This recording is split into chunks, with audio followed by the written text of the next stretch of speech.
대한민국에는 자수성가의 상징인 분들이 있죠. 그중 대표적으로 현대그룹 창업주 고 정주영 회장, 삼성그룹 창업주 고 이병철 회장이 떠오르는데요. 이렇듯 재벌가 회장은 아니지만 저에게 자수성가의 표본은 바로 저희 아버지이십니다. 아버지는 충남 예산군의 한 농가에서 셋째 아들로 태어나셨어요. 밭 한 떼기, 소 한 마리 없이 소장농인 할아버지의 슬하에서 아버지는 농부의 아들로 태어났지만 농부의 아들로 죽고 싶지 않았다고 회고하셨어요. 성인이 되기 전부터 5일장에 나가서 기른 농작물부터 손으로 깎아 만든 목재 가구들까지 닥치는 대로 파셨어요. 그렇게 3년 동안 모은 돈 20만 원을 들고 무작정 서울로 상경하셨다고 합니다. 이 일 저 일 전전하다가 우연히 빌라 건물을 지어서 파는 건설업 사장님을 알게 되고 그분 심부름을 하며 어깨너머로 부동산에 대해 익히셨대요. 그렇게 아버지는 젊은 시절부터 건설업과 부동산 투자 등으로 재산을 일구었습니다. 소형 아파트를 사고 파는 일부터 시작해서 지금 살고 있는 한남동 단독주택을 매입하셨어요. 하지만 여기에 만족하지 않고 역세권의 주요 주택지에 토지를 사서 다세대 주택을 올리는 방법으로 임대주택 사업을 해오셨습니다. 이렇게 하다 보니 아버지는 20개 호실이 넘는 다세대 주택 건물 몇 개 등을 소유하고 있는 임대주택 사업자가 되셨습니다. 이런 방법으로 아버지가 50여 년의 세월 동안 모은 재산은 자그마치 100억 원이 넘었고 대한민국에서 부자라고 불리기에 손색 없는 자산가가 되셨습니다. 저도 정확히 얼마만큼 소유하고 계신지는 물어본 적도 없고 구체적으로 알고 싶지도 않지만 대략 그 정도의 재산으로 알고 있죠. 결혼할 때 우리 언니에게 강남에 있는 아파트를 한 채, 그리고 저도 독립할 때 용산에 있는 아파트 한 채씩 사주셨기에 감사하게도 집 걱정 없이 살고 있습니다. 자산가인 아버지와 한없이 자식들을 사랑하고 돌봐주시는 엄마 밑에서 언니와 저는 평탄하게 자라서 성인이 되었어요. 대학교를 졸업하고 6개월간 취업 준비를 하다가 한 기업체에 입사해서 다닌 지 어느덧 4년째이지요. 그때 제 나이가 30을 넘기고 나니 부모님께서는 제가 좋은 남자를 만나서 결혼하기를 기다리고 계셨죠. 요즘 제 또래 여자들은 비혼주의에 출산을 거부하는 분위기라 참으로 한국의 앞날이 걱정이긴 합니다. 그렇지만 전 우리 형부 덕분에 한 번도 결혼 없는 인생을 생각해 본 적이 없었습니다.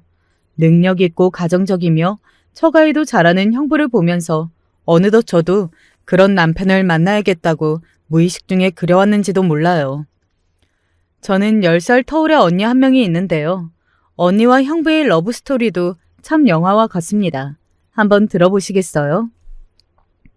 아버지는 큰 부를 이루고 나서부터 불우한 환경에 있는 아이들을 돕는 일에 관심을 가지기 시작하셨어요.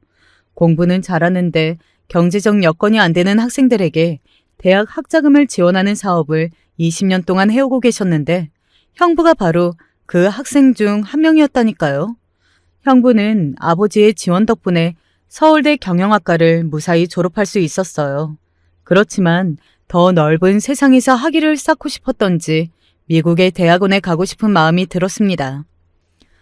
가난한 고학생이 몇 억이 드는 MBA라니 언감생심이었죠. 하지만 이 또한 아버지의 한없는 지원으로 형부는 미국에서 3년 만에 학위를 취득할 수 있었어요.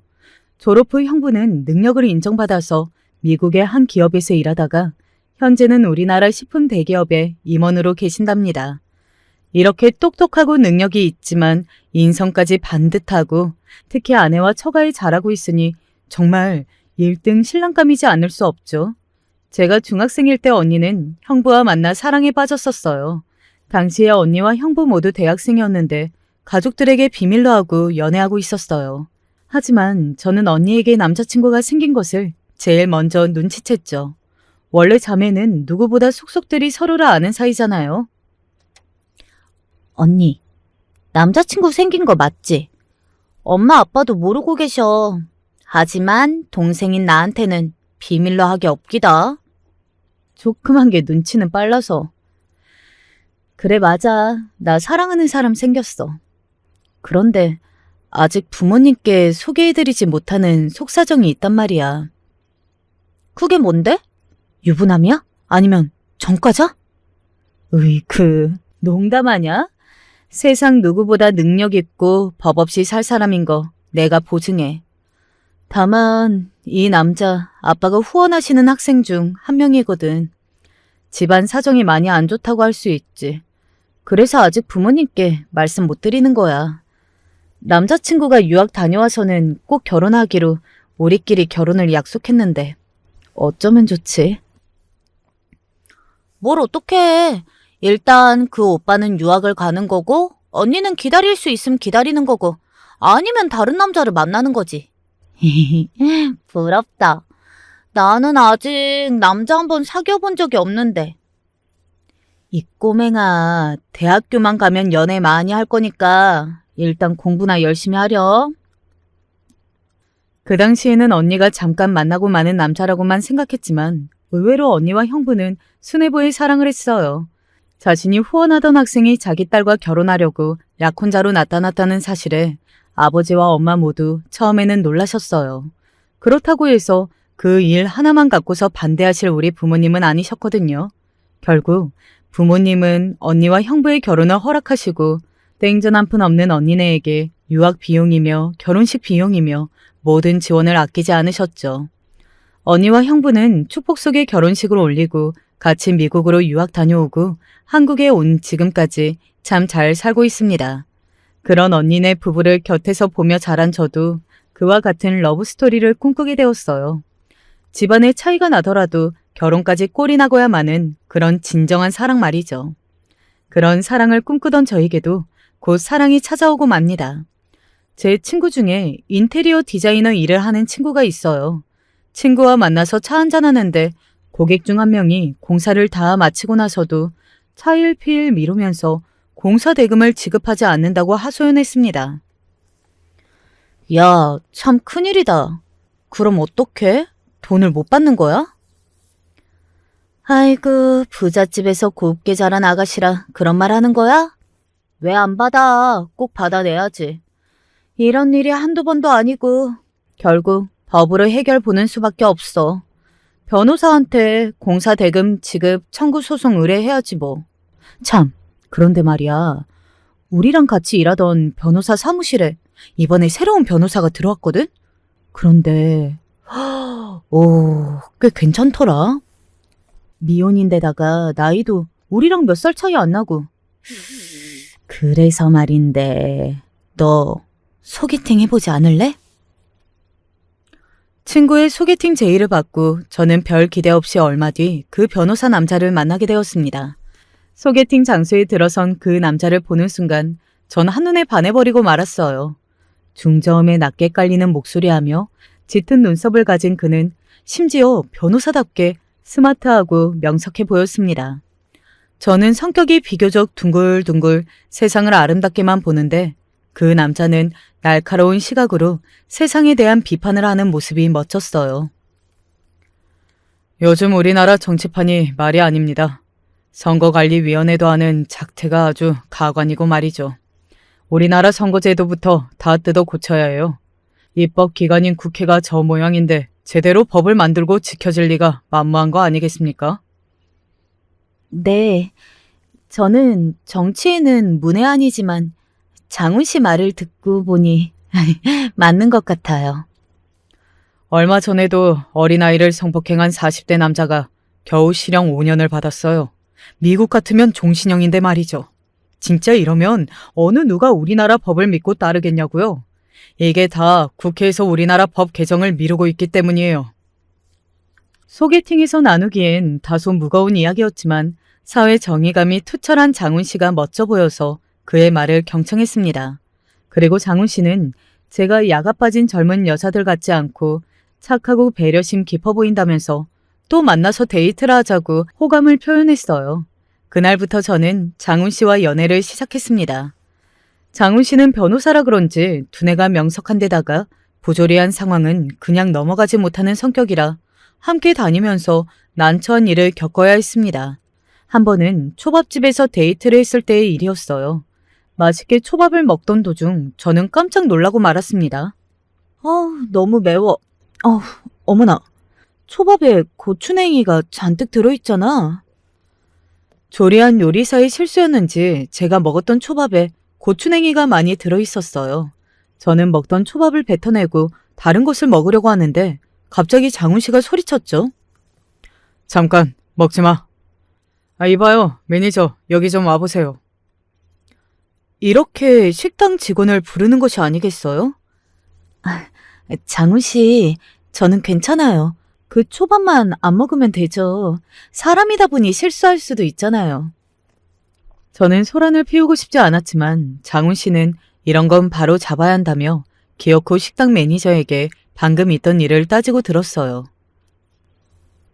손님, 초밥 중 하나에 고추냉이가 너무 많았다고요? 그건 손님들 취향에 따라 달라지는 문제라서 좀 애매합니다. 저희는 보통 정량을 넣습니다만. 아니, 그래서 당신들은 잘못이 없다, 지금 이 말씀이십니까? 내 여자친구가 바로 뱉어냈고 못 먹고 있잖아요. 주방장 당장 불러내요. 우리 앞에서 사과하시란 말입니다. 이렇게 실랑이라 하다가 결국 주방장이 나와서 우리에게 마지못해 사과를 하고 나서야 장훈 씨는 논쟁을 끝냈습니다. 그리고 사과의 표시로 식사 비용을 무료로 해줄 테니 그냥 가시라고 했어요. 저는 진상 손님이 되고 만 것 같아 창피해하면서 부랴부랴 식당 밖으로 나와서 말했어요. 장훈 씨, 그 사람들 표정 봤어요? 진심으로 자신들이 잘못했다고 생각하지 않고 우리가 우기니까 가게가 소란스러울까 봐서 그냥 사과하고 식사 비용도 안 받겠다면서 우리를 내보낸 거잖아요. 실수도 용서해주고 그냥 나왔으면 더 보기 좋지 않았을까요? 당신 곱게 자라서 사회를 잘 모르는 풋내기인 건가? 세상은 그리 녹록치 않아. 우리가 이렇게 넘어가면 이 사람들은 바뀌지가 않잖아. 장훈 씨는 세상 사람들이나 나에게까지 비난을 멈추지 않고 흥분해서 저는 그가 좀 무서워졌고 이후부터 그 앞에서는 말을 조심하게 되었어요. 그 일 말고도 영화관에서 제 의자를 발로 툭툭 차는 뒷자리의 남자와 저에게 함부로 하지 말고 공중도덕을 지키라면서 싸워주는 일도 있었어요. 좋게 말하면 정의의 사도이자 내 일을 대신 싸워주는 의지가 되는 사람이지만 나쁘게 말하면 싸움닭이랄까요? 내 남자친구는 그런 양면성을 가진 남자였습니다. 우리는 남들 못지않게 달콤하고 뜨거운 사랑을 하게 되었죠. 그리고 결혼 정년기에 들어선 만큼 결혼에 대한 이야기를 진지하게 나누었고 만난 지 10개월 만에 장훈 씨는 저에게 장미꽃, 백송이와 반지를 주며 청혼을 하였습니다. 당연히 저는 그의 청혼을 단번에 수락했고 이후부터 우리는 약혼한 사이가 되었답니다. 10살이라는 나이 차이에도 불구하고 유일한 자매인 언니와 저는 꽤 친한 관계예요. 그래서 예비 신랑을 처음 만났을 때부터 연애하는 과정 모두를 언니와 공유하였죠. 그리고 이제 약혼까지 하고 나니 언니랑 형부랑 함께 만나는 자리를 몇 번 가졌어요. 일식당에 함께 모여서 사케를 한 잔씩 곁들이며 식사하고 이야기꽃을 피운 어느 날의 일화입니다. 우리 본가 집은 20년이 넘는 오래된 단독주택이다 보니 마당 관리부터 주택 배관, 조명 등 손을 볼 곳이 자주 생겨요. 70이 넘은 부모님께서 손대기 어려운 영역이 자꾸만 생기다 보니 늘 형부가 와서 다 고쳐드리고 해결해주고 갑니다. 평소에 아버지가 잡다한 서류 작업을 부탁하고 무거운 가구나 화분 옮기는 등 형부가 쉬는 날 하루씩 본가에 와서 자기 일처럼 다 해주고 가시거든요. 그 자리에서 형부랑 본가 지붕 수리에 대한 이런저런 이야기를 하고 나니 예비 신랑 표정이 안 좋아지더라고요. 그럼 저도 이 사람이랑 결혼하면 형님처럼 처갓댁 머슴으로 살아야 하는 겁니까? 예비 신랑의 직설적인 말에 화들짝 놀라서 형부가 되물었어요. 이 사람아, 말이 심하구만. 머슴이 뭔가? 나는 우리 장인어른 장모님의 덕분에 이만큼 잘 먹고 잘 살게 된 사람이야. 사람이 은혜를 입었으니 갚는 건 당연하고, 그리고 뭐가 어렵나? 고령이셔서 주택 관리나 일처리 불편하신 것을 자식된 도리로 도와드리는 것뿐이지. 자네가 결혼 전이라 들어보면 부담스러울 수 있는데 막상 해보면 별거 아니라네. 그 자리가 끝나고 언니네 부부와 헤어지고 나서 저는 예비 신랑에게 참고 있었던 말을 했어요. 자기야, 아까 형부한테 말이 좀 심했어. 자기 술 취했던 거야? 자기답지 않게 10살 많은 형님한테 머슴이라니. 우리 형부가 좋은 분이라 망정이지. 다른 사람 같았으면 바로 눈밖에 난다. 눈밖에 나면 뭐 나한테 어쩌실 건데. 그리고 내 말이 직설적이라 그렇지. 사실 머슴 맞잖아. 현대판 머슴. 형님이 자기네 부모님 재산 노리고 형님이 미리 작업치는 거 모르겠어? 어느 논팽이가 처가에서 부르면 쪼르르 달려가서 예 하면서 시키시는 일들 다 아나? 살다 보면 자기 직장생활 바쁘고 자기 부모님 챙길 일도 많은데 말이야. 우리 형부 그런 사람 아니야. 결혼해서 10년 넘게 내가 지켜본 바로는 말이지. 형부가 그렇게 계산적인 마음이었으면 바로 탈루가 났겠지. 나나 언니가 왜 눈치 못 챘겠어? 그런데 아까부터 자기 진짜 색안경 끼고 본다. 우리 부모님이 무슨 사위를 그렇게 머슴처럼 부리고 사셨다고 그러는 거야? 제가 여간에서는 화를 내는 성격이 아닌데 이 남자 말을 듣다 보니 왠지 기분이 좋지 않은 거예요. 우리 부모님, 형부, 언니 모두 싸잡아서 깔고 보는 느낌이랄까요? 제 표정이 싹 변하니까 그제야 예비 신랑은 자기가 말 실수했다 싶은지 태도를 고치더라고요. 그게 아니고 현실적인 한국 남자 생각이 그렇다는 거야. 나는 네가 좋아서 결혼하는 거지. 너 이제 부모님 재산이나 그런 걸 누리지 않으니까. 그런 입장에서 보면 형님이 좀 의심스럽다니까? 자기야, 삐졌어? 오해하지 말고 우리 맛있는 거 먹으러 갈까? 요즘 제 결혼한 친구들 집 다 통틀어 봐도 대부분 처가 위주로 살아요. 제 절친한 친구는 아예 자기 친정이랑 합가하고 명절에도 시댁에 1박 2일만 있다 오고요. 또 다른 친구 어머니는 남동생한테 애 못 봐준다고 아예 장모님 옆에 집을 얻어주셨어요. 자녀 양육도 그렇고 결국 한쪽 집안에 가깝게 살면 요새는 처갓집 위주로 돼가는 건 맞아요. 심지어 남자들이 본가 위주로 살면 아내랑 싸우고 그러니 처가 위주로 그냥 살더라고요. 그렇게 사는 친구네들 그냥 다 평화로워요. 그래서 예비 신랑이 형부가 자주 처갓댁에 오는 것을 이해 못하는 모습이 낯설었습니다. 좀 지나치게 방어적이라는 생각이 들고요. 친정과 지금처럼 사이좋게 자주 오갔으면 하고 바란 결혼인데 예비 신랑은 나랑 생각이 다른가 하고 처음으로 느끼게 된 사건이었어요. 그리고 얼마 후 이런 일로 또 예비 신랑과 부딪히게 되었습니다. 곧 우리 집에 제사가 있는데 아버지가 제주이고 제사를 중요하게 생각하세요. 제사에는 많은 친인척분들이 오시고 늘 저와 언니 그리고 형부 이렇게 자식들이 꼭 참석해야만 합니다. 이번 제사는 제 결혼을 앞두고 예비 신랑을 친척 어르신들에게 인사를 드린다는 점에서 더욱 중요했습니다. 그래서 아버지는 예비 신랑이 제사에 와서 제사 참례도 했으면 하셨죠. 제사 참례란 제사상 앞에서 절하는 것을 말합니다. 예비 신랑이 이제 우리 가족이 될 사람이니 돌아가신 조부모님한테 인사 형식으로 갖춰야 한다는 입장이셨거든요. 하지만 이에 대해 예비 신랑은 의외로 강경하게 거부하는 것이지 뭐예요. 우리 집에서는 제사도 안 지내고 설날에 세배도 안 하는 집이야. 그런데 나보고 너네 집 제사에 참석해서 절까지 올려야 한다고? 우리 부모님이 아시면 얼마나 어이없겠어. 알겠어. 자기 입장은 이해해. 그냥 우리가 워낙 친인척이 많아서 그 자리에서 자기를 결혼할 사람으로 소개해주는 자리 정도로 이해해주면 안 될까? 글쎄 싫다고. 부담스러운 데다가 처음부터 거기에 참석하면 앞으로도 내가 계속 거기 가야 하는 거 아니야? 명절이나 제사 때 며느리 부담 주듯이 너네 집은 사위한테 왜 그러냐? 결국 이대로는 큰 싸움이 날 것 같아서 이렇게 합의를 보기로 했습니다. 제사 의식이 끝나고 난 시간에 예비 신랑이 우리 집에 방문을 해서 친척분들께 인사를 드리기로 말이죠. 그래서 제삿날 친인척 어르신들께서 예비 신랑은 어디 갔냐고 물으셨을 때 변호사라 일이 바빠 좀 천천히 올 예정이라고 둘러대었어요. 약속 시간에서 30분이나 지나서야 예비 신랑이 왔습니다. 제가 늦둥이다 보니 옛날부터 친척 어른들의 애정과 관심으로 커온 만큼 제가 결혼할 남자에 대한 관심도 크셨어요. 그래서 예비 신랑에게 이런저런 질문도 하시고 음식도 들라고 하시면서 모든 이목이 그에게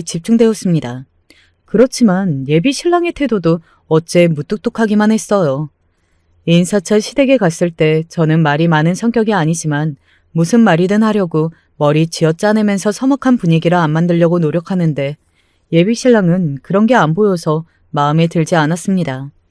시댁에서는 어머니께 애교도 피우고 말도 많이 하고 사근사근하게 굴던 이 사람.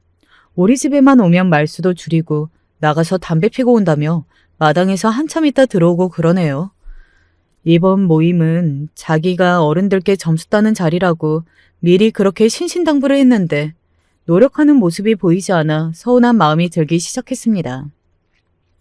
이제 정말 결혼이 한 달 정도밖에 안 남고 나니 저는 마음이 싱숭생숭해졌습니다.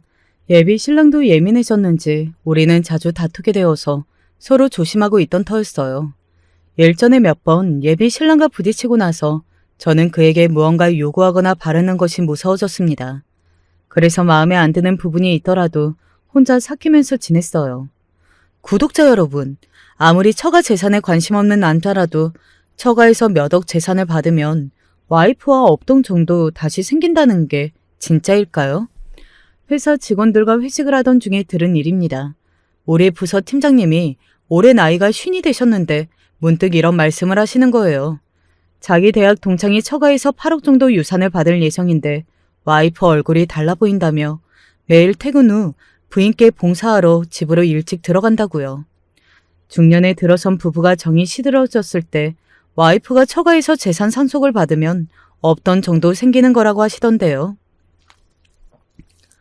아유, 그 자식은 복도 많지. 나는 언제 와이프랑 그런 정이 다시 생기려나. 하하하하. 팀장님, 그런 것은요, 하늘이 내려주는 복입니다. 바라봐야 배만 아프죠 뭐. 아, 잠깐. 그러고 보니 결혼 앞둔 서대리도 아버지가 굉장한 자산가라는 소문이 있던데. 와, 진짜야? 다시 보이네, 서대리. 그런 줄 알았으면 내 진작 서대리를 아들놈하고 맺어주는 건데. 에? 팀장님 아들 아직 고등학생 아닌가요? 고등학생이면 어떠한가? 처가에 돈이 많으면 장땡이지. 하하하하하. 이렇게 농담 반 진담 반으로 남자들끼리 한참을 이야기했어요.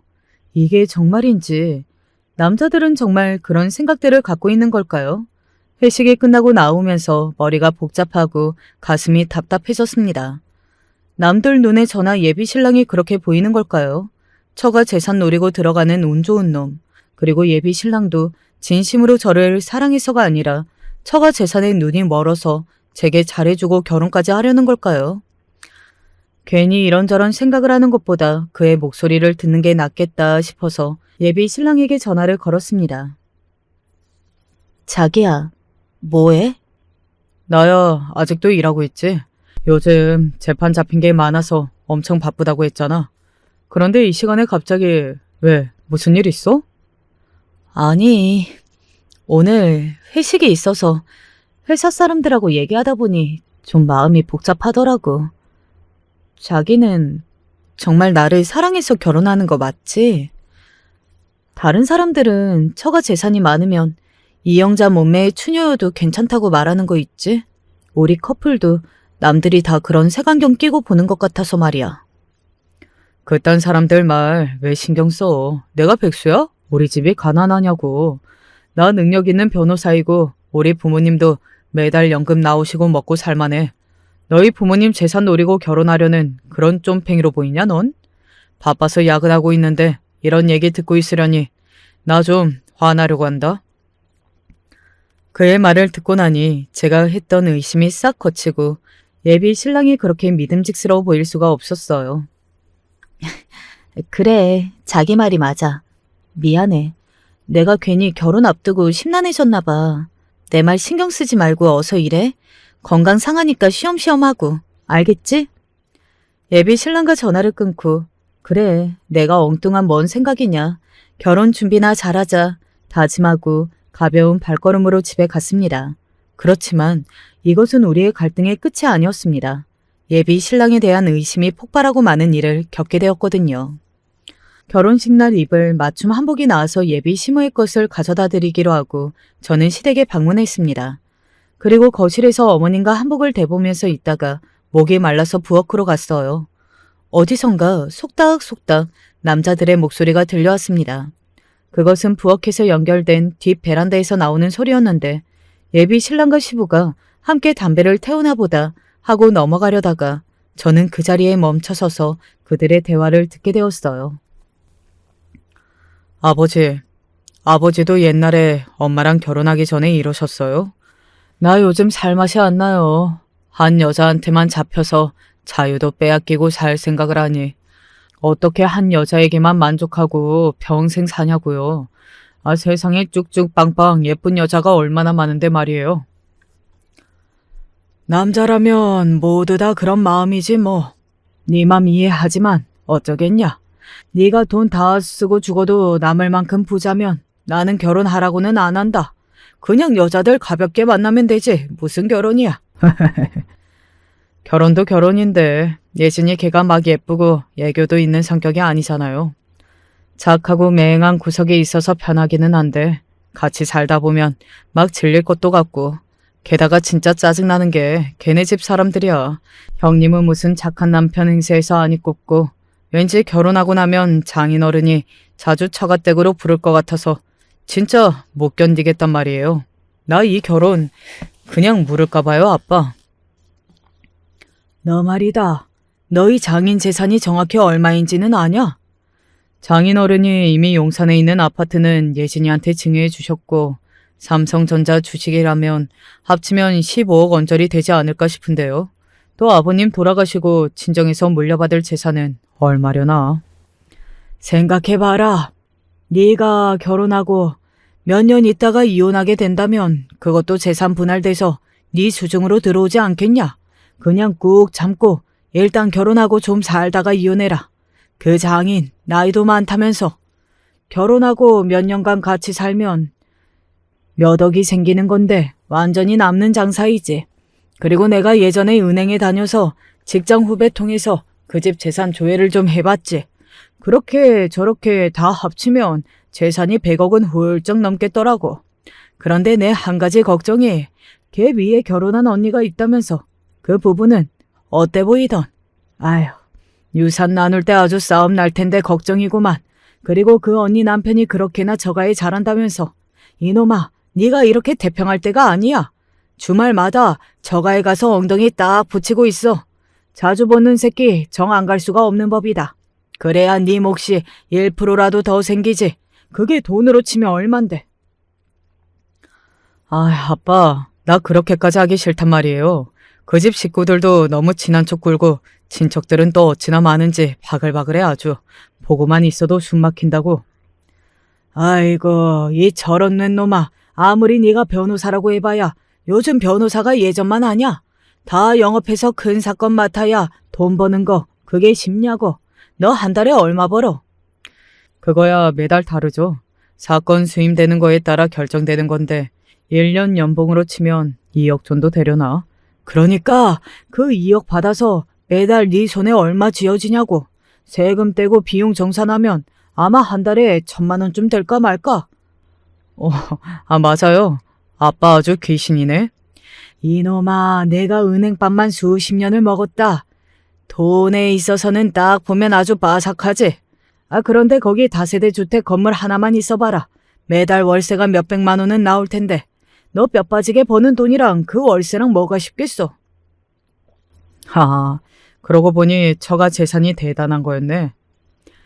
내 팔자 고칠 수준이었잖아. 그렇다니까. 그러니까 뭐 결혼할 내가 나이가 많고 몸매가 평범해서 정이 안 간다느니 그딴 소리 집어치우고 현실적으로 생각해, 현실적으로. 예비 신랑이 나랑 결혼하고 싶은 마음이 안 든다고? 아버지 유산을 물려받고 나서 이혼하고 나를 버리라고? 예비 신랑은 그간의 사건처럼 처가 재력에 혹하는 남자들과 다르게 우리 집 재산에 무심한 척 굴더니 뒤로는 이렇게 시부와 계략을 짜고 있었던 것이었어요. 그 일이 있고 나서 저는 이 결혼을 해야 할지에 대해 혼자 고민하고 있었습니다. 그런데 한 통의 전화를 받고 하늘이 노래지는 경험을 하고 말았어요. 그것은 갑작스러운 우리 아버지의 사망 소식이었습니다. 아버지는 원체 혈압이 높고 잘 흥분하시는 성격으로 선천적으로 심장이 좋지 않으셨어요. 동맥경화와 안전형 협시증이라는 지병을 50대부터 앓고 계셨거든요. 그런데 최근 땀을 더 많이 흘리고 몸이 안 좋아지셔서 엄마가 각별히 아버지의 건강을 신경 쓰고 계셨어요. 하지만 76이라는 나이와 지병을 견디지 못하시고 그만 급성 심근경색으로 하루아침에 세상을 뜨셨습니다. 다 나 때문인 것 같아. 아버지 가시기 전날 강원도 고성여행을 1박 2일로 다녀왔거든. 너희 아버지 골프 필드도 나가서 재미있게 치고 참 좋았어. 날씨도 음식도 모든 것이 좋았던 여행을 마치고 집에 와서 피곤하시다면서 일찍 잠자리에 드셨지. 그리고 엄마는 너희 아빠랑 따로 자고 새벽 기도를 다녀와서 아침 식사하시라고 불렀는데 아무리 불러도 미동도 없으시고 숨도 쉬지 않고 계시더라. 정말 주무시고 계신 줄로만 알았어. 노년의 나이에 들어서 부모님은 사이가 나빠서가 아니라 편하다는 이유로 각방을 쓰셨는데 아버지는 본인 방에서 주무시듯 그렇게 하늘나라로 가신 겁니다. 아버지의 장례식을 치르면서 오신 손님들은 그렇게 위로하셨죠. 살 만큼 사셨고 중한 병을 앓은 것도 아니요. 주무시다가 가신 것은 호상이라고요. 맞는 말씀이시지만 그 말씀은 제게 위로가 되지 않았습니다. 이제 세상에 우리 아버지가 없는데 호상이 무슨 소용이란 말인가요? 제 결혼식을 앞두고 이렇게 가시면 전 누구의 손을 잡고 버진 로드를 걷죠. 눈물이 마를 새 없이 깊은 슬픔에 젖은 채 3일장과 아버지의 발인까지 한 뒤 집으로 돌아가는 길이었습니다. 아까부터 예비 신랑은 제 눈치를 보면서 궁금해하는 것이 있었어요. 자기야, 아버지 장례식에 발인까지 함께 도와줘서 정말 고마워. 그런데 아까부터 나한테 무슨 할 얘기가 있는 거야? 아니야, 다른 사람도 아니고 장인어른 일인데 이 정도는 해드려야지. 그런데 말이야, 이제 우리 아버님 유산은 어떻게 분배되는 거야? 언제쯤 자기한테 들어오는 건지도 궁금하고. 저는 지난번 예비 신랑과 시부가 나눈 대화를 엿들은 뒤로 그에 대한 신뢰가 땅에 떨어졌지만 솔직히 대답해 주었습니다. 자기도 알지. 우리 아빠가 힘들게 자라서 불우한 어린이들 돕는 일에 원래 관심이 많으셨어. 꾸준히 기부도 하고 아이들과 결혼을 맺어서 후원도 하고 아예 비영린 사단 법인을 설립하시고 그 재단에 본인 재산 전부를 출연하신다나 봐. 뭐라고? 도대체 그게 무슨 말도 안 되는 소리야? 왜? 변호사 양반이 말귀 못 알아들어? 아빠 재산을 전부 사회에 환원한다고 그렇게 유언장 작성하셨다고 들었어. 이미 아버지 생전에 말씀도 하셨었고 우리 가족들도 거기에 동의했고. 뭐라고? 그럼 단 한 푼도 자기가 유산으로 받는 게 없단 말이야? 과하게 놀라서 있는 예비 신랑의 표정을 물끄러미 바라보았습니다.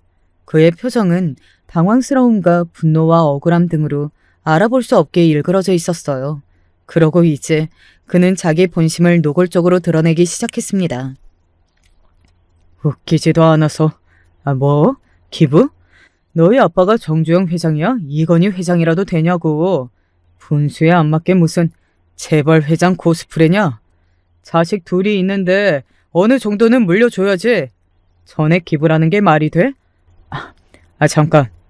예진아, 법에 유륜분 방환 청구라는 제도가 있어. 아버지가 그렇게 유언을 남기셨다고 하더라도 소송하면 네 몫을 찾아올 수 있단 말이야. 왜 그 생각을 미처 하지 못했지? 미안한데 난 그런 소송으로 아버지의 유언을 더럽힐 생각 같은 거 없어. 그리고 그건 우리 언니랑 형부도 마찬가지일 거고. 우리 집 자식들은 아빠 유언을 따르기로 했다니까?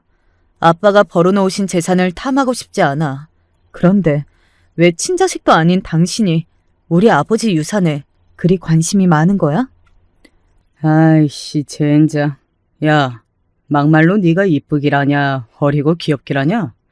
나 정도 괜찮은 남자랑 결혼하면 너희 집 배경이 크다는 생각을 해본 적도 없냐고. 진짜 멍청하게. 그저 그런 직장 다니면서 나이도 30살 넘은 너 같은 여자랑 결혼하는 건 다 너희 아빠 재산이 많아서인데 그 유산을 다 기부하고 나면 지금 너한테 무슨 메리트가 있냐고? 나 너랑 결혼 안 해. 지금 당신 뭐라고 했어? 설마 하니 진심으로 하는 말은 아니겠지?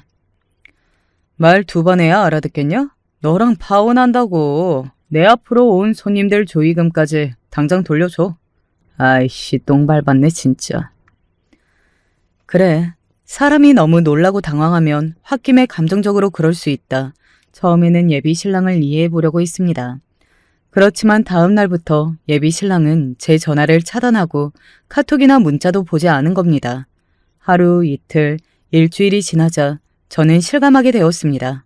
정말로 이 남자는 저와 헤어질 결심을 한 것이었어요. 저의 연락을 차단하니 하는 수 없이 저는 시모에게 연락을 드려야 했어요. 당장 결혼식이 한 달 뒤인데 이대로 있을 수만은 없었으니까요.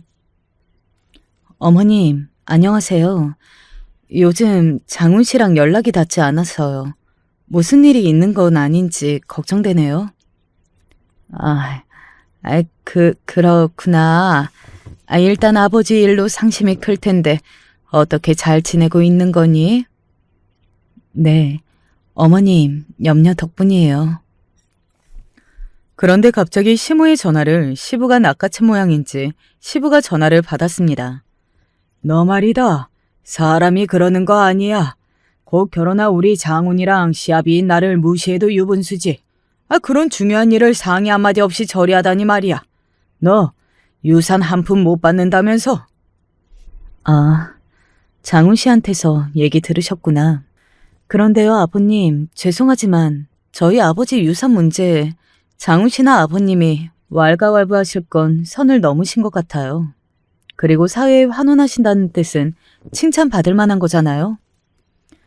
네가 머리가 똑똑한 편이 아니라는 것은 알고 있었지만 이 정도로 현실 감각이 없는 애인지는 몰랐네.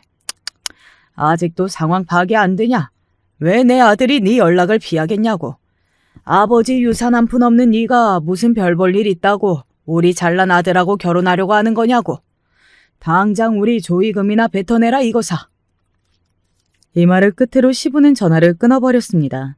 통화를 마치고 전 정말이지 어안이 벙벙했습니다. 예비 신랑은 감정을 추스르고자 잠시 시간을 가진 것이 아니라 정말로 저랑 파혼하려 드는 것이었다는 것을 이제야 알 수 있었어요. 구독자 여러분, 정말 제가 잘못한 건가요? 우리 아버지가 현실도 모르고 이상에 젖어서 사회에 환원하신 걸까요? 우리 아버지는 커다란 나무처럼 우리 가족을 늘 든든하게 계셔주었어요. 갑작스러운 아버지의 부재는 우리 가족 모두에게 극복하기 힘든 일이었거든요. 그런데 약혼녀가 그렇게 큰 불행에 다쳐서 힘들어하고 있을 때 곧 남편이 될 남자가 이렇게 유산 문제로 절 더욱 힘들게 할 줄은 미처 몰랐습니다. 무엇보다 저는 우리가 사랑해서 결혼하는 거라고 생각해 왔었는데 제 마음과 달리 예비 신랑은 저를 아버지의 유산 상손녀, 그 외에 어떤 마음이나 가치도 두지 않았던 모양이었습니다. 이 사실이 저를 너무 괴롭히고 자존심이 떨어지게 만들었어요. 사랑하는 남자가 나를 떠나고 사랑이라고 믿고 있었던 것이 사실은 아무것도 아닌 허상임을 깨닫고 말았습니다. 저는 삶의 의미를 잃어버리고 몇 날 며칠을 골방에 틀어박혀서 눈물로 지냈습니다. 아버지의 죽음, 믿고 있던 애인의 배신. 며칠 동안이나 저는 폐인처럼 지냈던 것 같아요. 제가 어떻게 살고 있는지 궁금했던 언니는 전화를 해도 받지 않자 걱정이 된 나머지 저의 집으로 찾아왔습니다. 아우, 술 냄새. 너 술까지 마셨니? 우리 언니다. 언니, 나 술 마시지 않고 제정신으로는 살 수가 없어서. 언니는 좋겠어요. 언니만 바라봐주고 우리 부모님도 제 부모처럼 생각해주는 좋은 남편이 있어서. 나는요? 내 유산만 노리는 승냥이 같은 놈을 내 반쪽이라 생각하고 결혼하려고 했다니까. 나 진짜 멍청하지. 언니는 내 뺨을 2대 때리고 화장실로 끌고 가서 억지로 세수를 시켰습니다. 나한테 왜 이래? 날 그냥 혼자 내버려둬. 살고 싶지 않다고. 이년아, 정신 차려. 하늘에 계신 아버지가 지금 네 모습을 보시면 무덤에서 일어나실 판이야. 그딴 쭉정이 같은 놈이 파혼했다고 너까지 이러고 있을 거야? 너는 아직도 모르겠니? 아버지가 왜 유산을 모두 사회에 환원하겠다고 말씀하신 건지 말이야. 그건 바로 우리 자식들을 시험하기 위함이었어. 술김이었음에도 언니의 이야기에 저는 정신이 화들짝 들었습니다. 그리고 뒤이어 언니가 해준 이야기에 저는 현명한 아버지에 대해 경탄하지 않을 수 없었고 그 깊은 마음에 감사하지 않을 수 없었습니다. 사실 아버지는 자신의 죽음을 예감하고 계셨던 건지 작년 말부터 한 번씩 우리가 있는 자리에서 하신 이야기가 있었습니다. 나는 너희들이 상상하지 못할 만큼 가난하고 어려운 어린 시절을 보냈단다.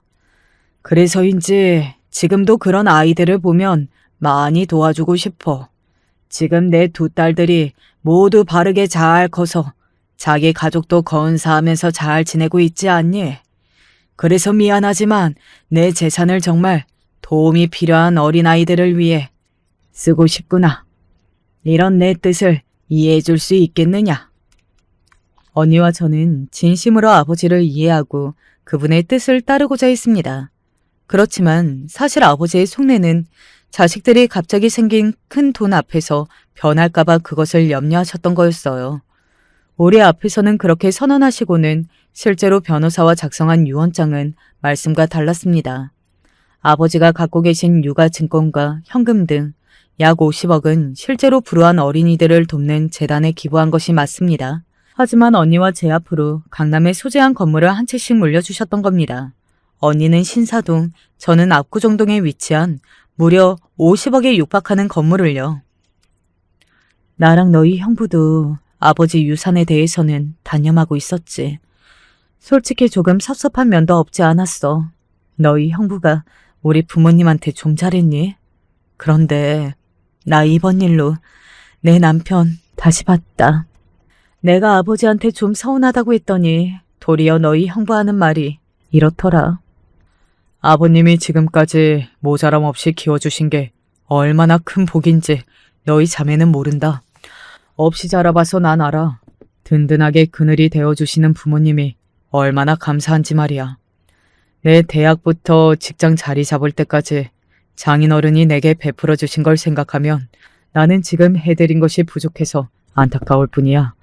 해외여행도 모시고 가고 집도 더 편리하게 리모델링 해드렸으면 좋았을 텐데. 장인어른이 이리 일찍 작고하실지 몰랐다고. 그런데 장인어른 재산까지 노린다면 그건 자식이 아니라 갈만 안 든 강도랑 뭐가 달라. 그의 얘기 듣고 정작 친딸인 나 자신에 대해 반성 많이 했어. 그런데 오늘 아침에 이런 연락을 받았지 뭐니. 변호사 말이 아버지가 우리에게 건물 한 채씩 남겨주었으니 명의 변경 절차를 준비하라고. 그제야 깨달았지. 아버지는 우리에게 누가 진짜이고 가짜인 사람인지 판별할 기회를 주셨던 거야. 너희 형부는 진짜이고 네가 결혼할 남자는 가짜였던 거지. 예진아, 그 자식이랑 당장 헤어져야 해. 그리고 그런 놈과 결혼까지 가지 않은 건 다 아버지의 지혜 덕분이라고. 언니의 말을 듣고 저는 또 눈물을 흘려야 했습니다. 이번에는 아버지에 대한 감사와 저 자신에 대한 반성의 눈물이었죠.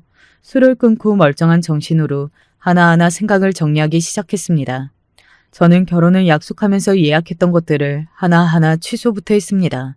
결혼하기로 한 호텔 식장, 신혼여행, 혼수 가전, 가구와 예물 등 위약금이 나왔지만 인생 수업료로 이 정도는 아깝지가 않았습니다.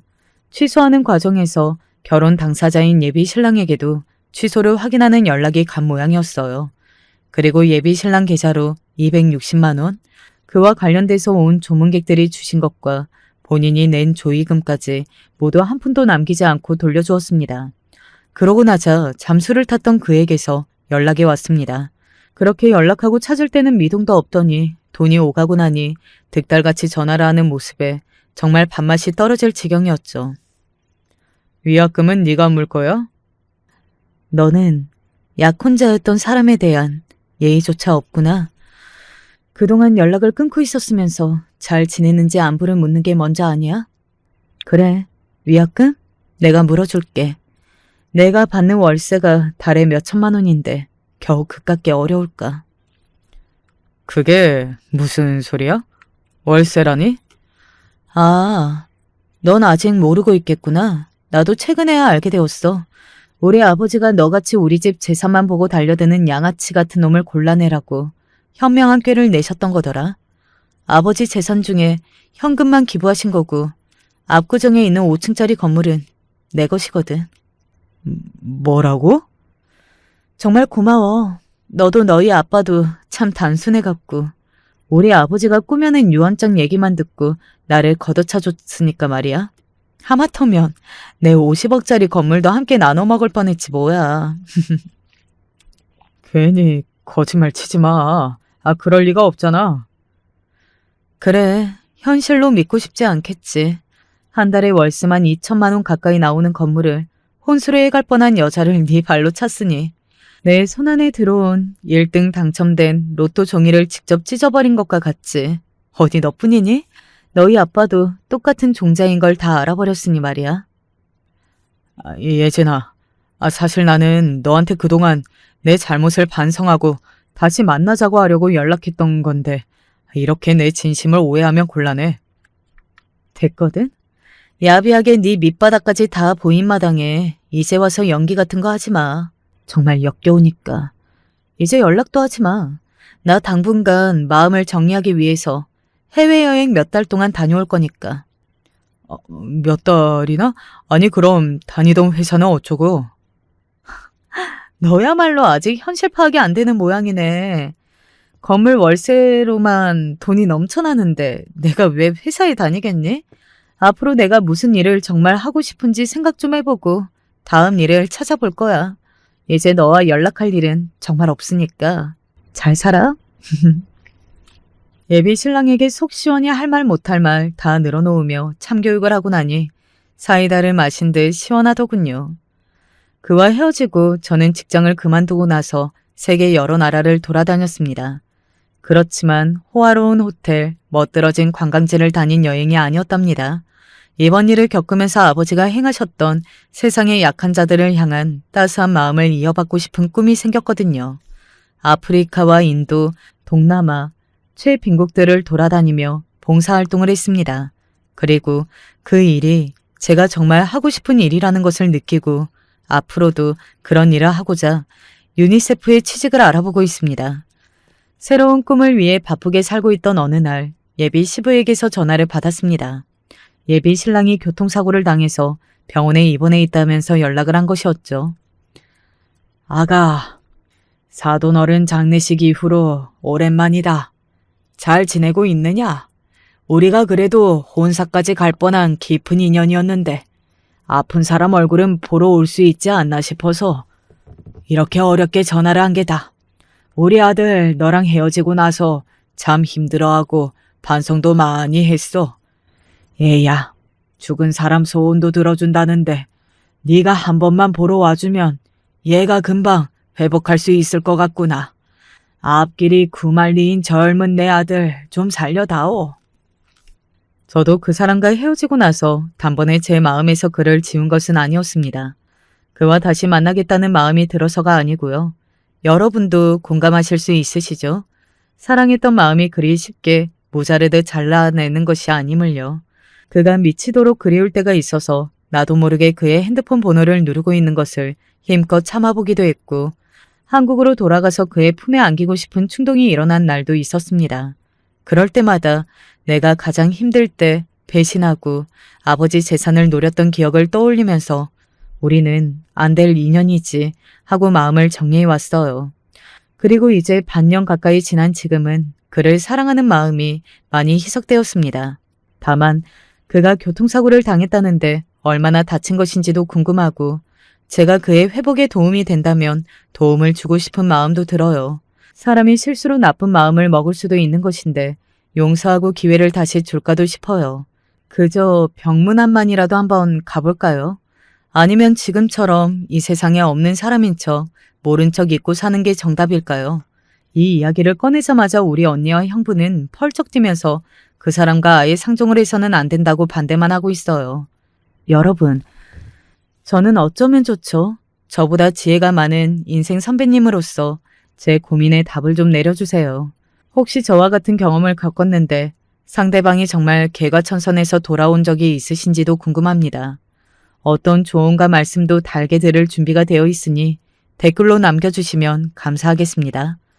사실 이 고민 때문에 여기 톡톡 사연에 제 이야기를 보내기로 마음먹은 것이기도 하거든요.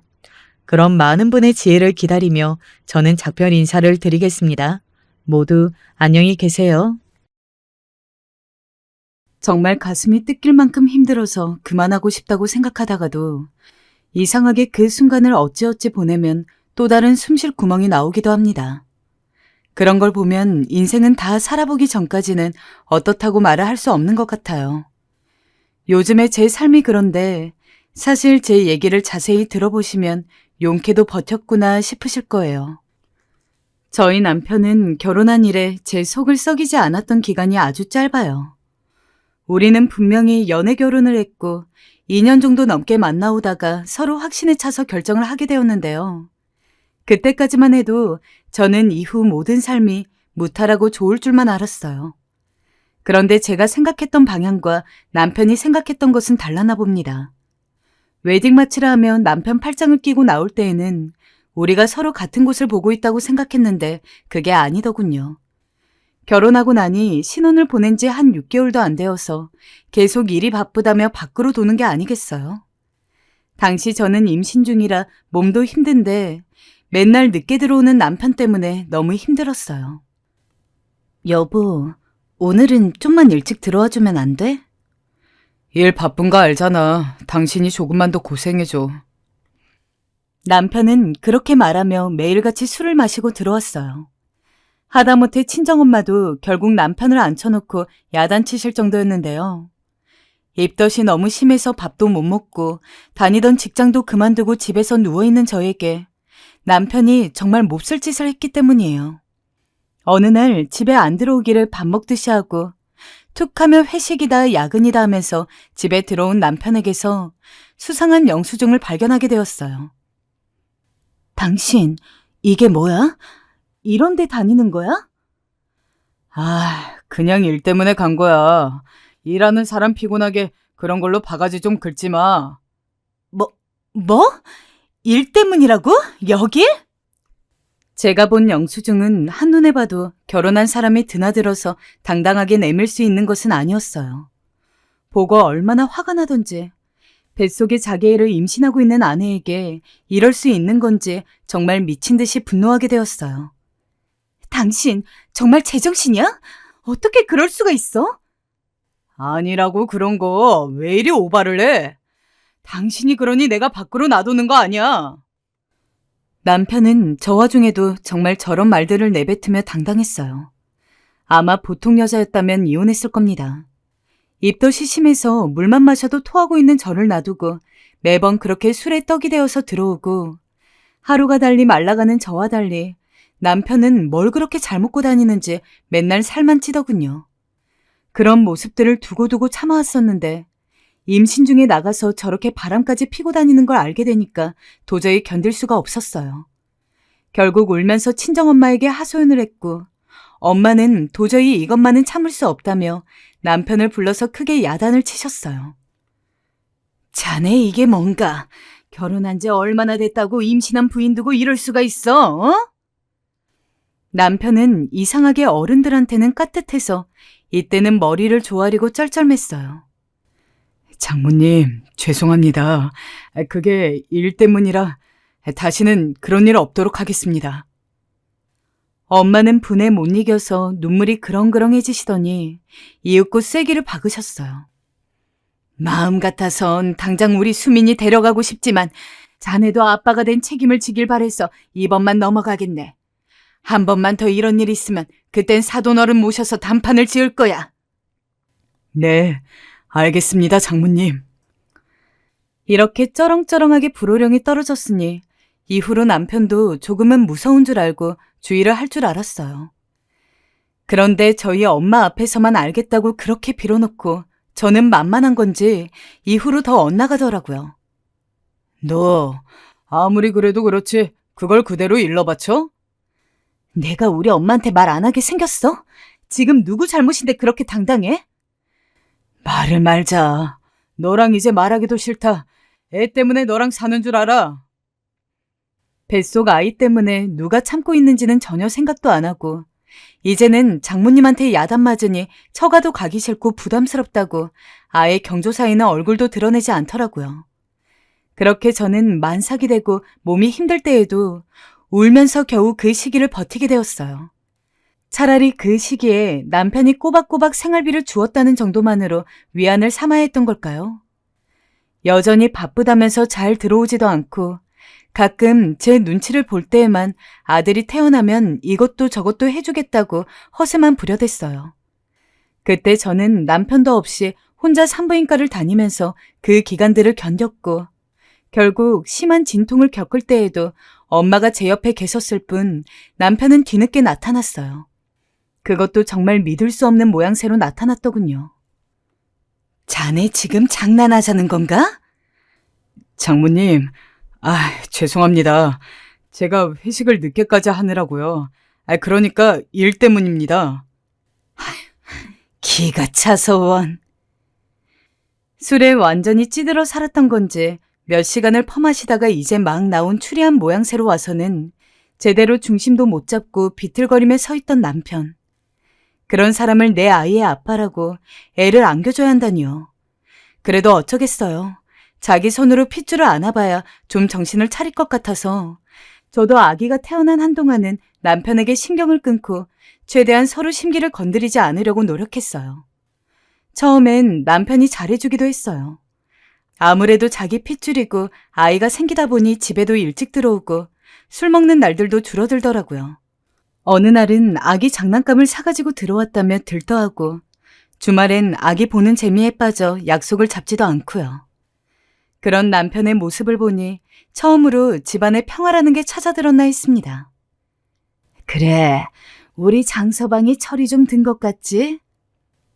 엄마, 요즘엔 집도 일찍 들어오고 갑자기 혼자 요리도 해서 주더라니까. 다행이네, 다행이야. 특히 엄마가 정말 기뻐하셨어요. 사실 엄마는 제가 결혼 상대로 남편을 데려왔을 때부터 참 잘해주셨거든요. 어른한테 싹싹하게 할 줄 알고 인상도 좋다고요.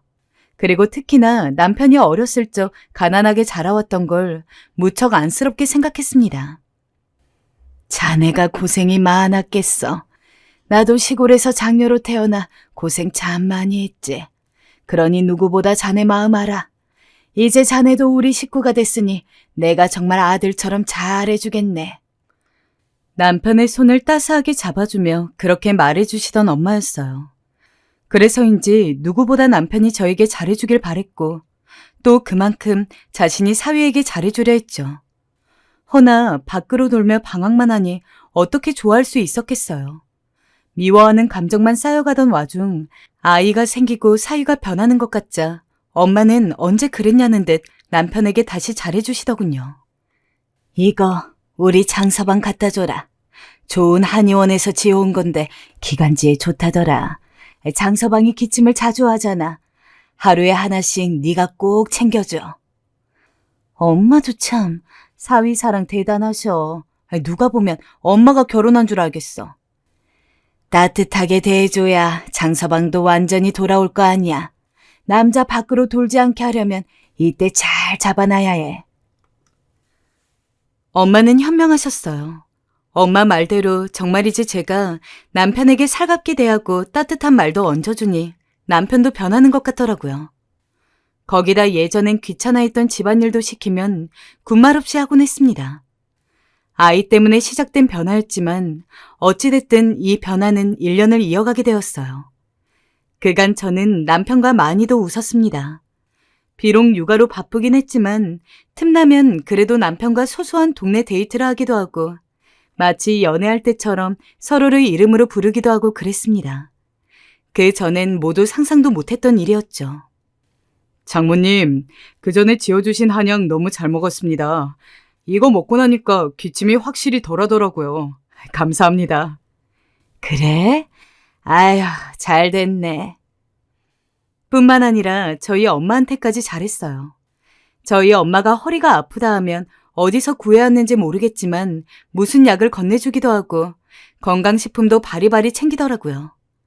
하지만 이런 남편의 변화는 딱 1년까지만이었어요. 그 후로 남편은 다시 원점으로 되돌아가기 시작했어요. 그 시작은 남편이 회사를 이직하고 나서부터였습니다. 여보, 나 오늘 늦어. 일이 많아. 오늘도? 당신 요즘 야근이 많네. 회사 일이 많이 바빠? 그러네. 적응하느라 시간도 걸리고.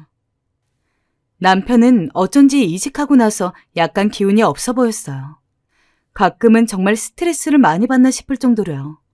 주말만 되면 자기 바쁘고 예전과 달리 아이 보는 횟수도 줄어들었고요. 처음엔 그런 남편이 걱정이 되어 몸에 좋은 음식도 해다 갖다 바치고 남편 쉬라고 육아도 전적으로 도맡아 했습니다.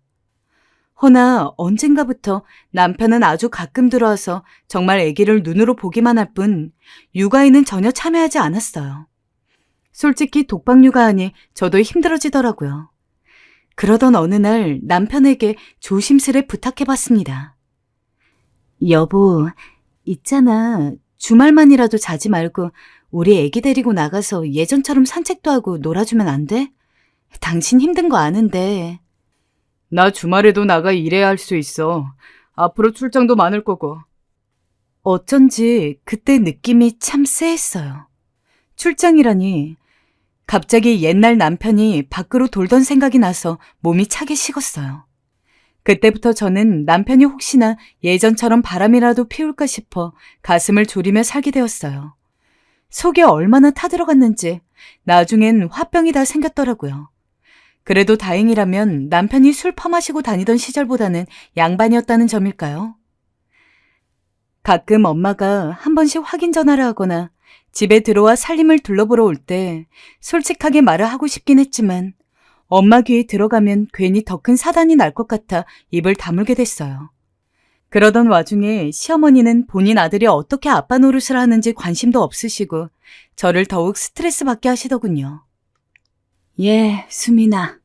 은우 데리고 한번 여기 내려와라. 은우를요?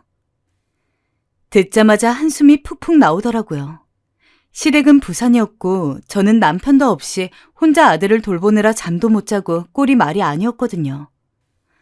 어머니, 이 사람 매번 출장 가고 야근 중이라 저 혼자서는 못 갈 것 같아요.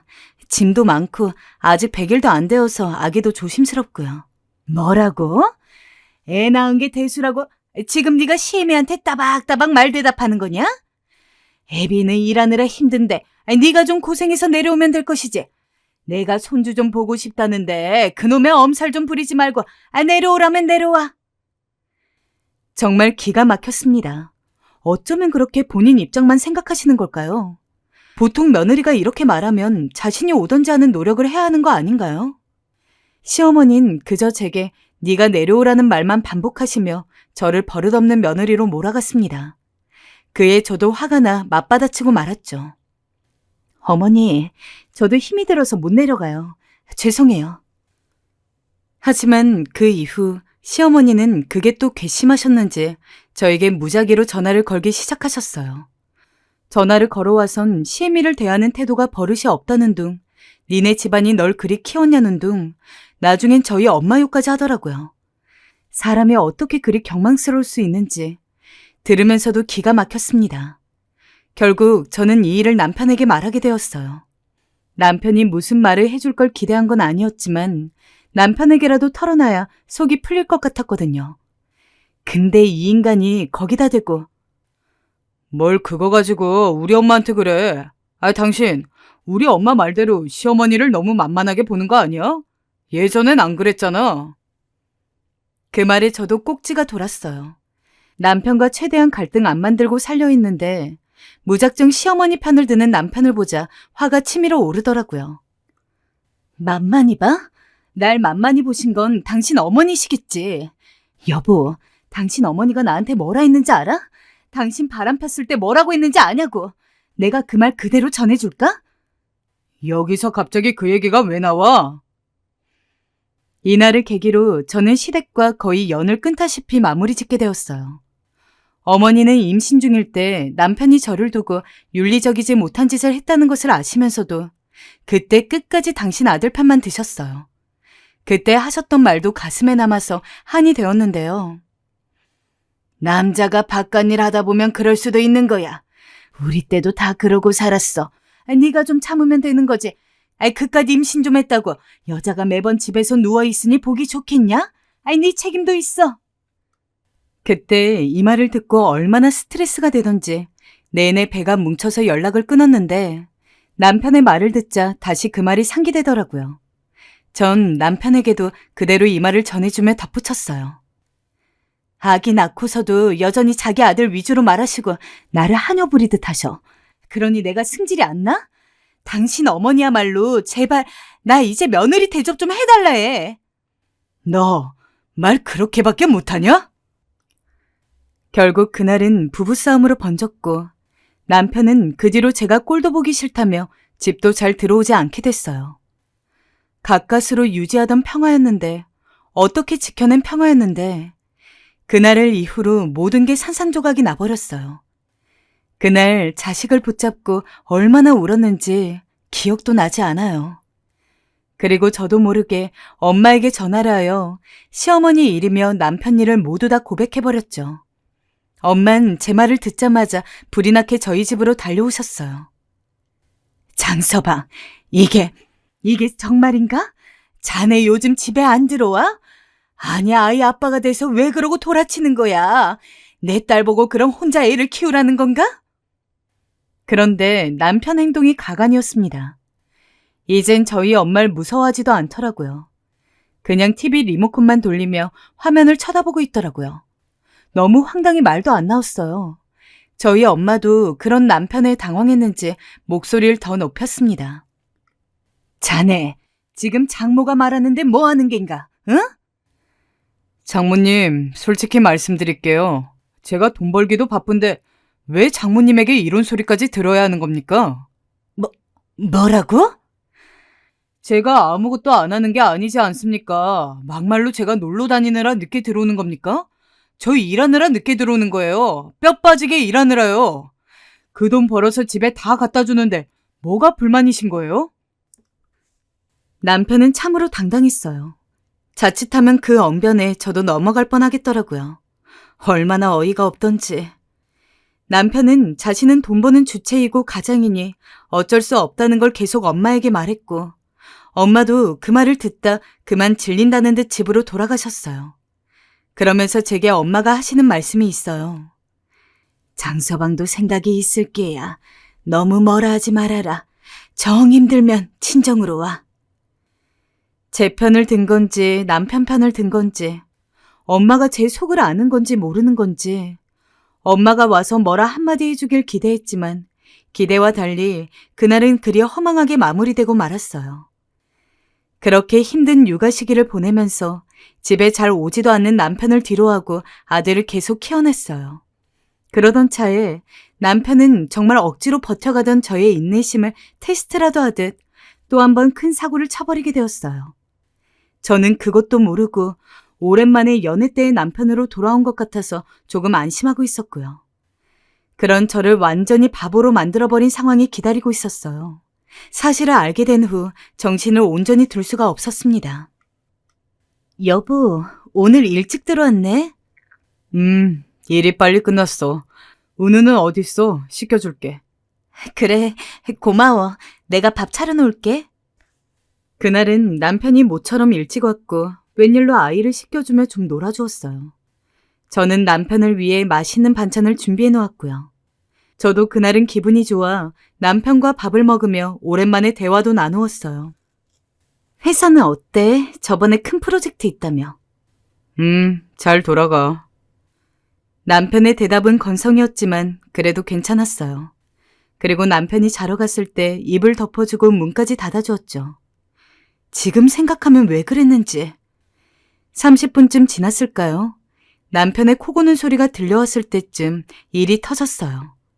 아들이 거실에서 저와 놀다가 아무렇게나 놓여있던 자기 아빠 핸드폰을 들고 아무거나 막 눌러대더군요. 은우야, 그러지 마. 그러면 안 돼. 허나 아이가 들고 있던 남편 핸드폰에 살짝 스쳐간 장면이 뭔가 쎄했어요. 순간 느낌이 너무 별로여서 저도 모르게 긴장한 상태로 아이에게 핸드폰을 가져오라고 했고 그 말을 하는 사이에 왠지 모르게 등 뒤쪽으로 살짝 소름이 돋는 듯 했습니다. 가져와서 화면을 열어본 순간 저는 보지 말아야 할 장면을 보게 되어버렸어요. 바로 안방문을 쾅 열고 소리 지르면서 남편을 흔들어 깨웠어요. 일어나. 이 사진 다 뭐야? 남편은 잔뜩 찌푸린 얼굴로 몸을 일으켰고 저는 거기다가 핸드폰을 들이밀며 울부짖었어요.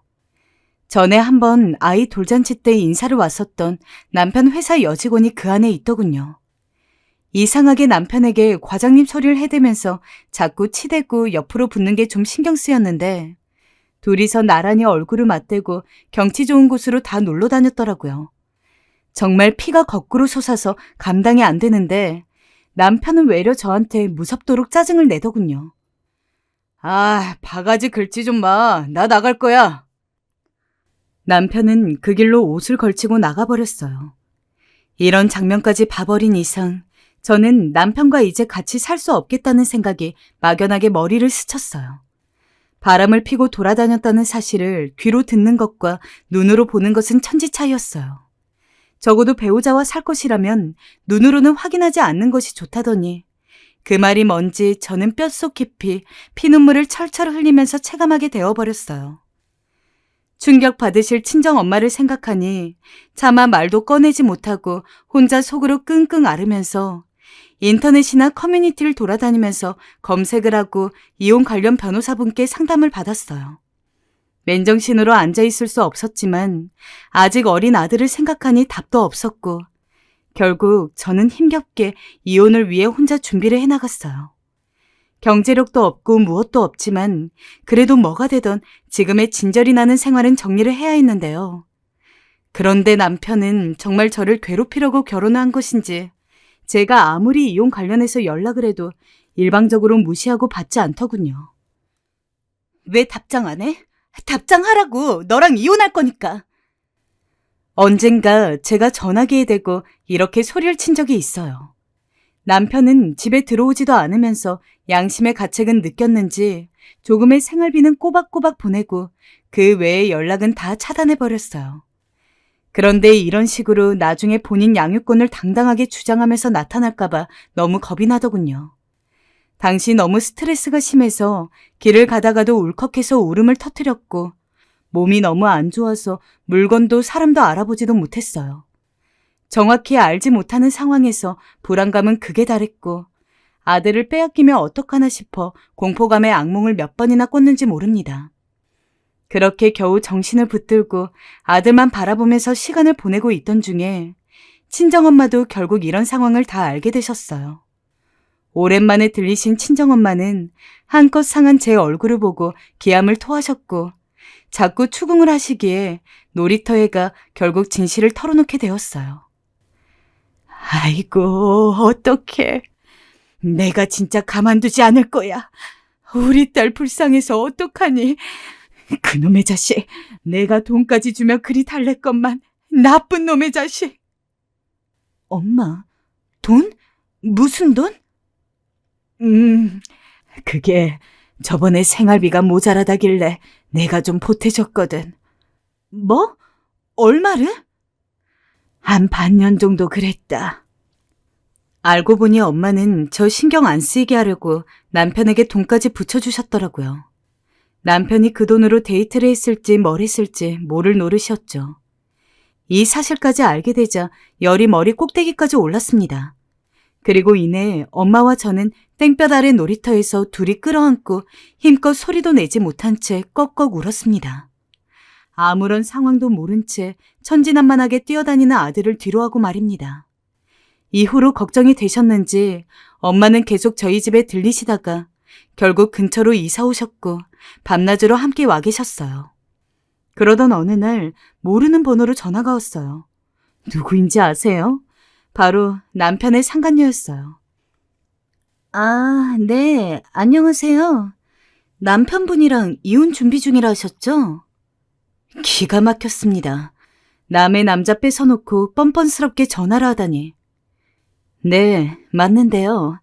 그 인간 좀 옆에 있으면 바꿔주실래요? 제가 할 말이 있는데 연락이 영 안 되네요.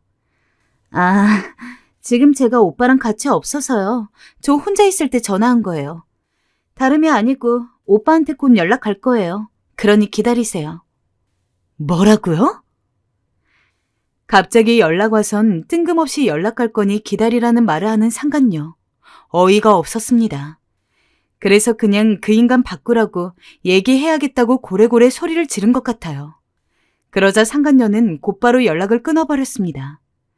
지금도 왜 그 여자가 연락이 왔는진 잘 모르지만 아마도 상간녀는 제가 이혼을 하길 바랬던 것 같아요.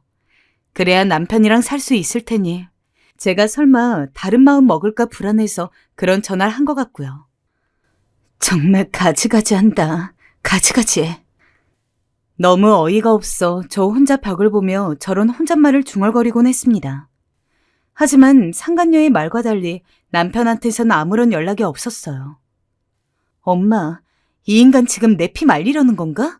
도대체 왜 연락이 없는 거야? 조금만 기다려보자.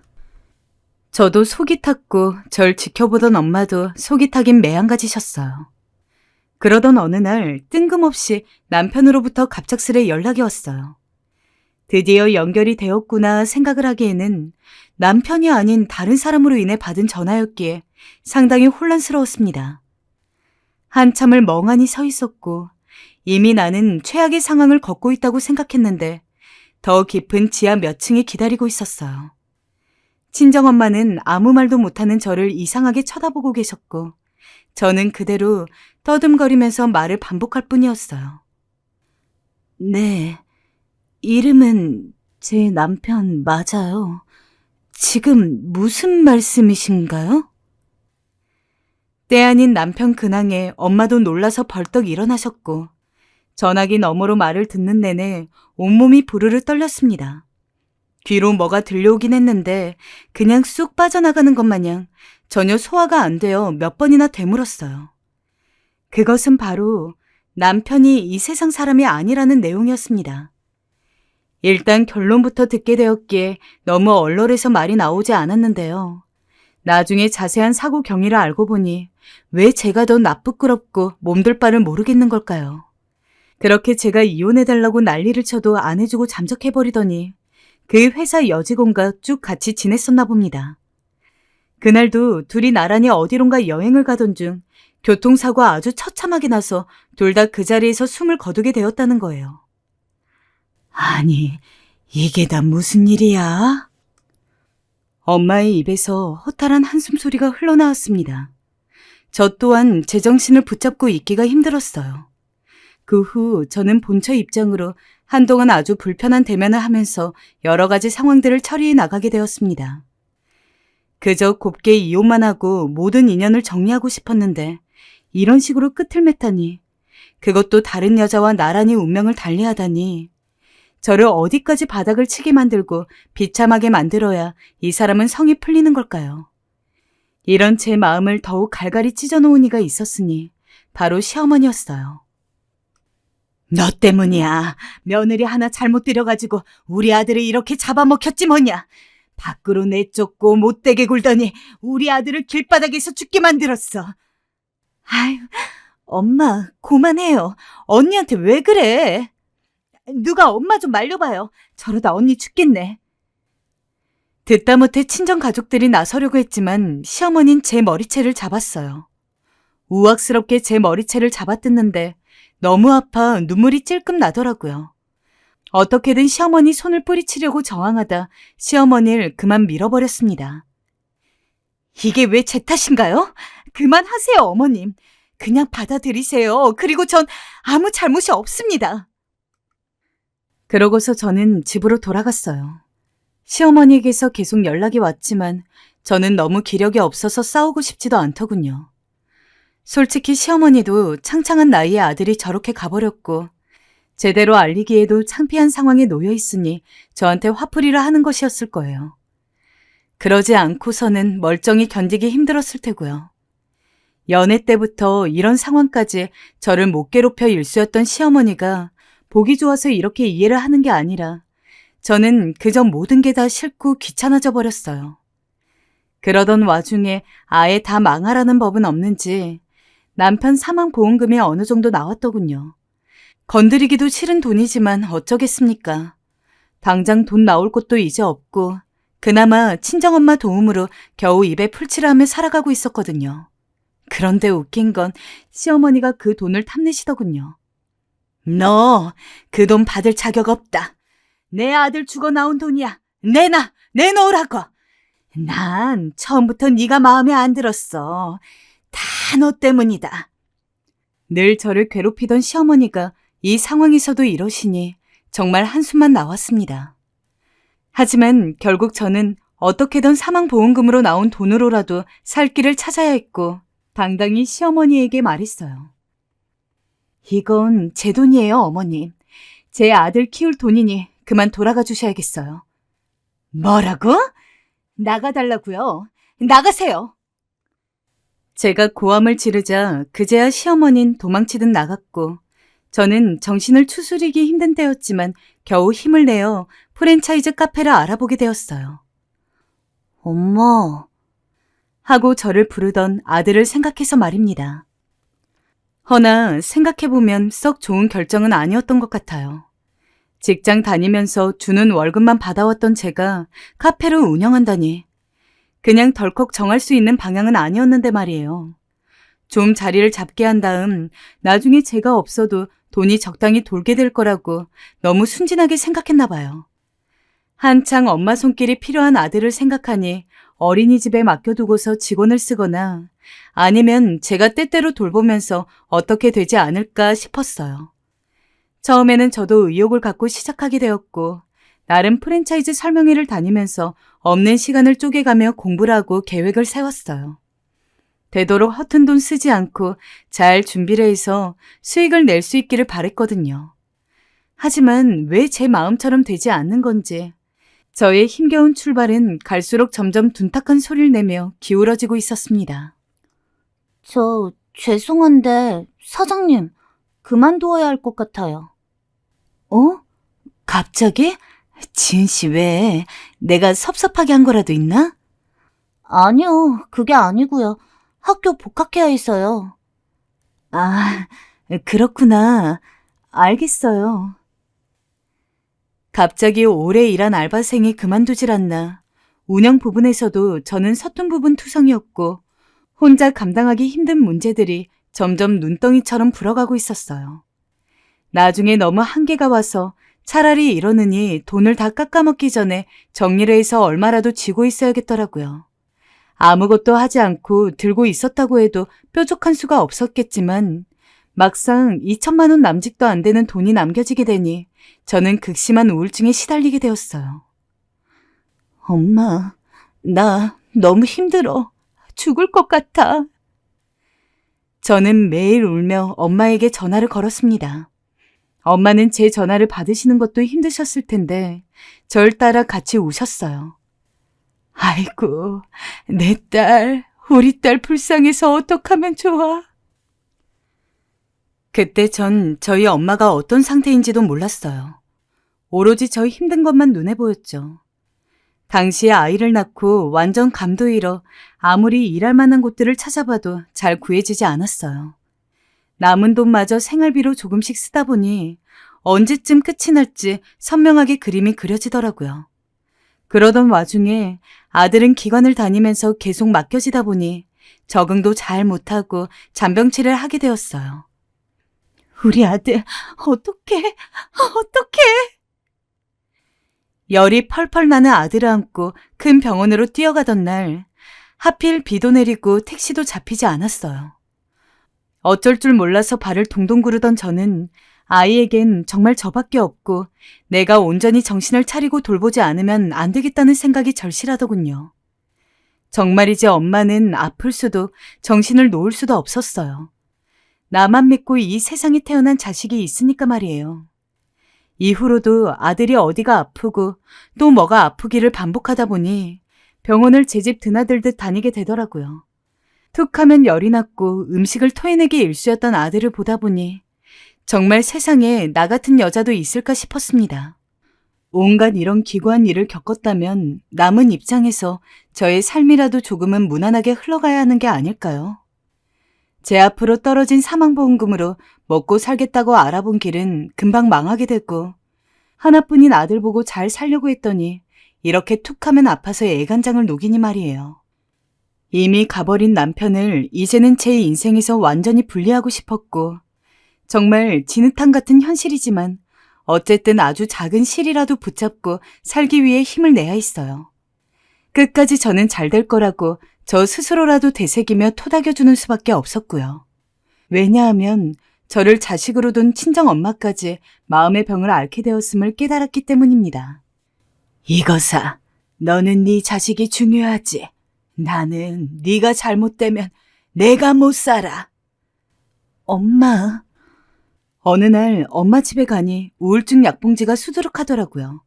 수면제도 상당했고요. 엄만 이미 제 걱정에 잠도 못 주무시고 밥도 잘 못 드시는 바람에 살도 많이 빠지신 상태였어요. 울면서 저를 끌어안고 통곡하는 엄마를 보니 내 부모와 내 자식 사이에 샌드위치처럼 껴있는 지금의 입장이 불행한 건지 행복한 건지 잘 모르겠더군요. 그러나 굳이 고르자면 저는 이제 행복을 선택하기로 했어요. 엄마, 내가 잘 살게. 앞으로 힘낼게. 그러니 엄마도 힘내. 내가 잘 살게. 엄마에게 그리 말하며 통곡을 한 그날 이후 저는 온몸의 죄를 털어버리고 겨우 힘을 냈고 파트타임 알바를 하면서 조금씩 발을 내디뎠어요. 다행히 아르바이트 자리는 잘 구해져 금방 취직할 수 있었어요. 특히 사장님들이 손이 빠른 저를 굉장히 좋게 봐주셔서 월급도 올려주시곤 했어요. 우리 수민 씨가 손님들한테 친절하고 싹싹하니 참 좋아. 아니에요. 앞으로 더 열심히 할게요. 고생도 많았다 들었는데 사람이 어찌 그리 밝아? 대견하네. 근데 아들은 어때? 잘 크고 있어? 네, 요즘은 별탈 없이 건강해요. 계속 이러길 바라야죠. 이제야 삶이 제대로 굴러가는 듯한 느낌이 들었어요. 돈도 벌고 아들도 아프지 않고 제가 살만하니 친정엄마도 서서히 건강을 되찾아가셨고요. 그러던 어느 날 아주 기이한 일이 일어났어요. 꿈에 아주 선명하게 그 사람이 나타났습니다. 제가 온전히 마음을 먹고 떨쳐내려고 하고 이제는 분노도 무엇도 느껴지지 않는 남편 말입니다. 근데 참 이상하더라고요. 남편을 그렇게 증오해왔고 만나면 바로 멱살을 붙들고 놔주지 않겠다는 생각만 해왔는데 꿈에서 남편은 연애할 때 마냥 서글서글한 눈으로 웃으며 저를 보고 있었고 저도 그런 남편을 말없이 바라볼 뿐이었어요. 3년여의 시간이 지나서 무뎌진 것이었을까요? 근데 그러다 갑자기 익숙한 장소가 보이는 것이었어요. 집 안쪽에 있는 아주 작은 다락방이었어요. 이제는 창고나 마찬가지로 전락해버렸고 문을 열어본 지도 오래되었지만 아들을 임신했었을 때 남편이 가끔 기분 좋을 때마다 그곳을 놀이방으로 꾸미자고 말했거든요. 술 먹고 들어오는 길마다 갑자기 말도 안 되는 애 장난감을 사서 거기 늘어놓기도 했고요. 이상하게도 그 꿈을 잊을 수가 없더라고요. 엄마, 나 오늘 이상한 꿈 꿨어. 그 인간이 꿈에 나왔어. 그런데 엄마에게 이 꿈을 말하니 엄마가 얼른 그 다락방을 열어보라는 거예요. 그래서 어쩔 수 없이 오후쯤 다락방을 열어보게 되었어요. 안 들어간 지 오래돼서 전구도 다 나가 있었고 어두웠는데 혹시 몰라 그때 사뒀던 장난감이라도 찾아볼까 싶어 살피던 중 뭔가를 발견하게 되었어요. 웬 상자 같은 게 있었는데 그걸 열어본 순간 발끝에서부터 뒤통수까지 아주 빠른 속도로 소름이 쫙 돋았어요. 무려 아주 커다란 금덩어리 2개가 그 안에 들어있더군요. 거의 몇 분간을 눈을 껌뻑거리면서 서 있었고 이윽고 정신이 번쩍 들었어요. 보증서도 있었거든요. 이 모든 상황이 얼떨떨하고 황당했지만 일단 금은방에 들고 갔어요. 200돈이라고요? 정말인가요? 네, 금은 자그마치 200돈이 넘었고 현금으로는 5천만 원을 넘겨버리더라고요. 그 길로 돌아오면서도 실감이 나지 않아 멍해져 있다가 엄마를 오게 했고 엄만 이 소식을 듣자마자 너무 잘된 일이라며 절 꼭 껴안아 주셨어요. 그래, 장서방이 미안했나 보네. 그래서 이런 일을 벌였나 보네. 사실 남편이 꿈에 나왔던 것이 이번이 처음은 아니고 흐리멍텅하게 몇 번 나오긴 했는데 그때마다 불쾌하기 짝이 없었기에 억지로 생각을 안 하려 애썼어요. 그런데 이런 일이 일어나다니 입이 다물어지지 않더라고요. 사실 결혼했을 당시에도 돈 관리는 남편이 거의 다 하다시피 했고 저는 생활비만 받았고 재테크를 본인이 별도로 하고 있다고만 했어요. 정확히는 몰랐는데 아마 이렇게 금을 사서 모아두고 있었나 봅니다.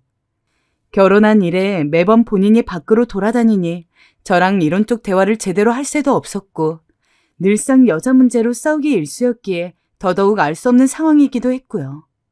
저는 그 후 그 금덩이를 팔아 남편의 속죄라 생각하며 잘 쓰고 잘 살아가고 있습니다. 엄마 말 맞다나 남편이 하늘에 가서 미안하긴 했나 봅니다. 이런 선물을 쥐어주는 걸 보면 어쩌면 자신을 용서해달라는 남편의 뜻 같기도 하고 말입니다. 기막힌 일이었지만 그래도 어쨌든 지금 저는 이 금덩이 덕분에 아들과 비교적 여유롭게 잘 살고 있어요. 남편 덕분이라 해야 할까요? 참 아직까지도 얼떨떨하네요. 지금까지 긴 글 읽어주셔서 감사하고요. 제게 일어난 일이 믿기지 않아 사연으로 한번 풀어보았어요. 어떠셨을지 모르겠네요. 아무쪼록 아들과 앞으로 험한 인생 잘 살아보겠습니다. 감사합니다.